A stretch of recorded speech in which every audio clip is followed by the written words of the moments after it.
आज हामी नेपालको राजनीतिलाई नै एक किसिमले हल्लाइदिएको एउटा घटनाको गहिरो विश्लेषण गर्दैछौँ। सेप्टेम्बर 2025 को जेन जी आन्दोलन हो।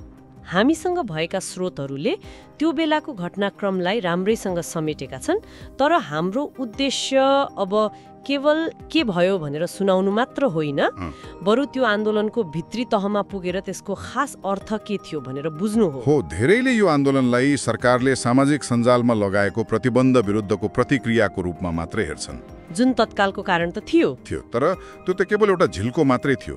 त्योभन्दा पहिल्यैदेखि नै युवाहरूमा असन्तुष्टिको एउटा ठूलो भुसको आगो सल्किरहेको थियो, जुन विस्फोट हुनका लागि एउटा सानो निहु मात्रै कुरिरहेको थियो। हो, त्यसो भए त्यहीबाटै सुरु गरौँ न त। यो आगो सल्किनु अघिको अवस्था, त्यो आक्रोशको जड के थियो, अलिकति त्यसमा डुबौँ न त। स्रोतहरूले प्रणालीगत भ्रष्टाचार, नातावाद, कृपावाद यस्ता कुराहरूलाई औल्याएका छन् र आर्थिक अवसरको कमी पनि हो। तर यो कुराहरू त नेपालमा वर्षौंदेखि थिए। जेनजी पुस्ताका लागि चाहिँ के कुरा फरक भयो त? एकदमै महत्त्वपूर्ण प्रश्न। यी समस्याहरू नयाँ थिएनन्, तर जेनजी पुस्ताले यसलाई भोग्ने र हेर्ने तरिका बिल्कुलै फरक थियो। कसरी? अब उनीहरूभन्दा अघिल्लो पुस्ताले सायद यसलाई सामान्य मानेर स्वीकार गर्थ्यो होला, तर यो पुस्ता इन्टरनेट र मतलब विश्वव्यापी सूचनाको पहुँचमा हुर्क्यो। उनीहरूले बाहिरको संसार देखे, जहाँ योग्यता र मेहनतको कदर हुन्थ्यो। अनि जब उनीहरूले आफ्नै देशमा क्षमता हुँदाहुँदै पनि अवसर नपाएको देखे, अनि पहुँचवालाले सबै अवसर ओगटेको देखे, हो, तब उनीहरूमा गहिरो अन्यायको भावना जाग्यो। अनि सामाजिक सञ्जालले यही अन्यायको भावनालाई एउटा सामूहिक आवाज दियो, होइन त? मैले सम्झिन्छु त्यो बेला #नेपोकेज # एकदमै चलेको थियो। के कुनै त्यस्तो विशेष घटना थियो जसले यो ट्रेन्डलाई अझै उचालेको थियो, जसले गर्दा मानिसहरूलाई हो समस्या यही हो भन्ने महसुस भयो? एकातिर देशमा अवसर नदेखेर लाखौं युवाहरू विदेशी न बाध्य थिए, अर्कोतिर सीमित अवसरहरू पनि पहुँच र शक्तिको आधारमा बाँडिँदै थियो। अनि सामाजिक सञ्जालले के गर्यो भने यसले उनीहरूलाई देखायो कि उनीहरूको पीडा व्यक्तिगत होइन, सामूहिक हो।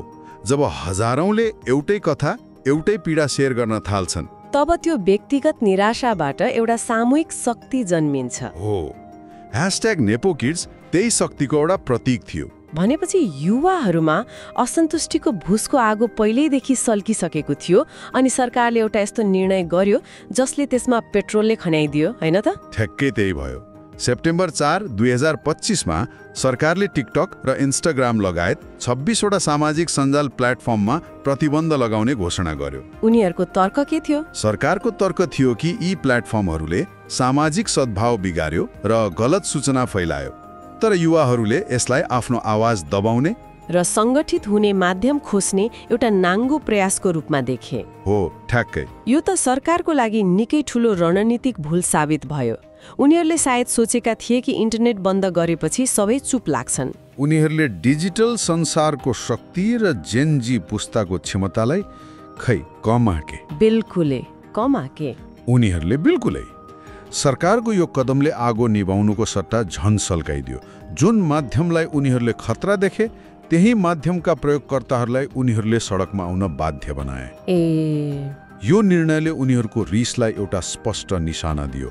सरकार आफै प्रतिबन्धको निर्णयपछि के भयो त? स्रोतहरू भन्छन् हामी नेपाल जस्ता समूहहरूले युवाहरूलाई सङ्गठित गर्न थाले, तर कसरी? टिकटक र इन्स्टाग्राम त बन्द भइसकेका थिए। यहाँनिर यो आन्दोलनको सबैभन्दा रोचक पक्ष देखिन्छ। सरकारले मुख्य प्लेटफर्महरू बन्द गर्यो, तर युवाहरू तुरुन्तै डिस्कोर्ड र टेलिग्राम जस्ता वैकल्पिक र अलि गोप्य मानिने प्लेटफर्महरूमा त्यहाँ सङ्गठित भए, र यो केवल आन्दोलनमा आउनुहोस् भनेर घोषणा गर्नका लागि मात्रै थिएन।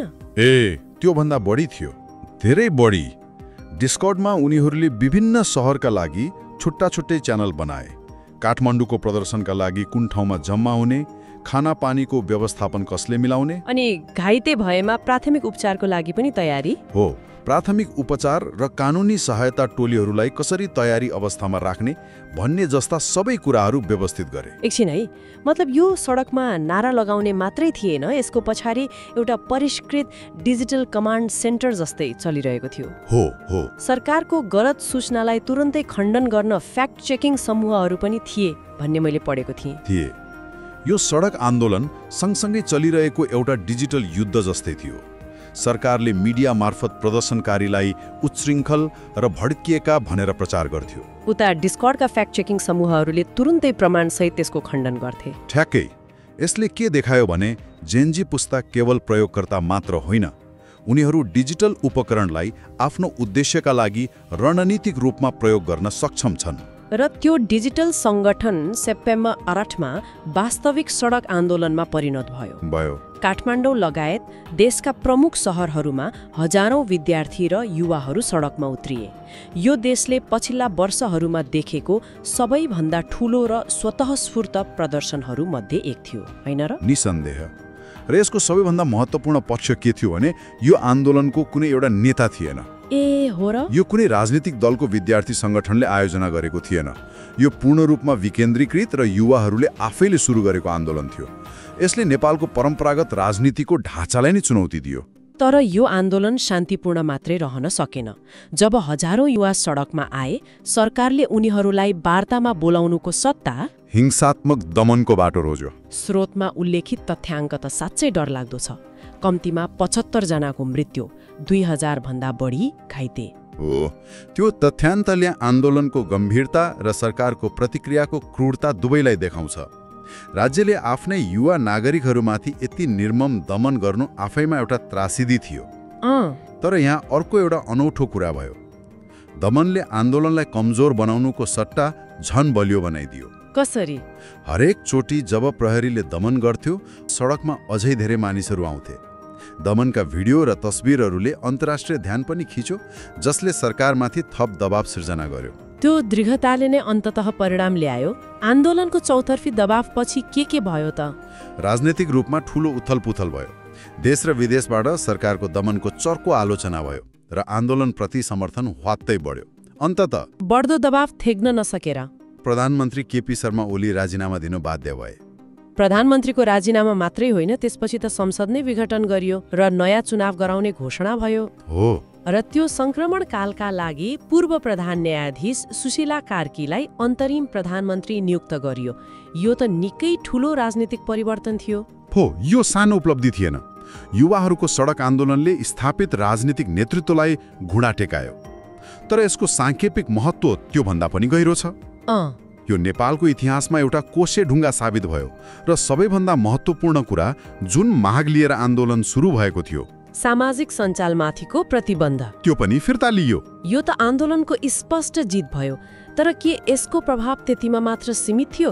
यसले नेपालको राजनीतिमा केही दीर्घकालीन असर छोड्यो? यहाँनिर साँच्चै मननयोग्य कुरा छ। परम्परागत रूपमा नेपालमा पार्टीहरूले सधैँ आफ्ना विद्यार्थी सङ्गठनहरू मार्फत युवाहरूलाई परिचालन गर्थे। हो, त्यो त हामीले देख्दै आएका हौं। तर यो आन्दोलन त्यो संरचनाभन्दा पूर्ण रूपमा बाहिर थियो।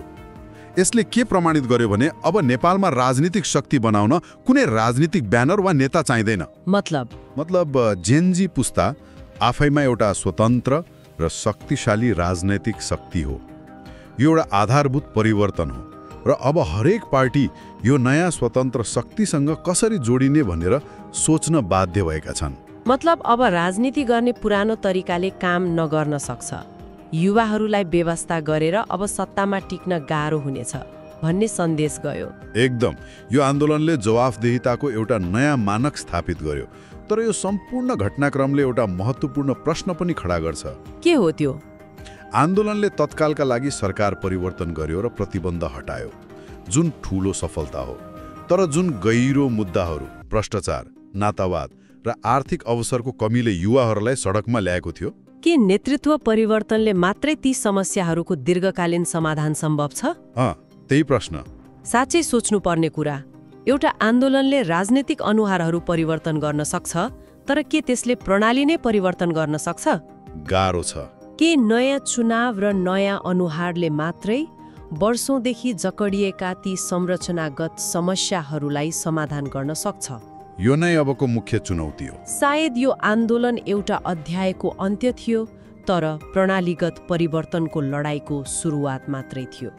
यो प्रश्न हामी सबैले विचार गर्नका लागि छोडौं।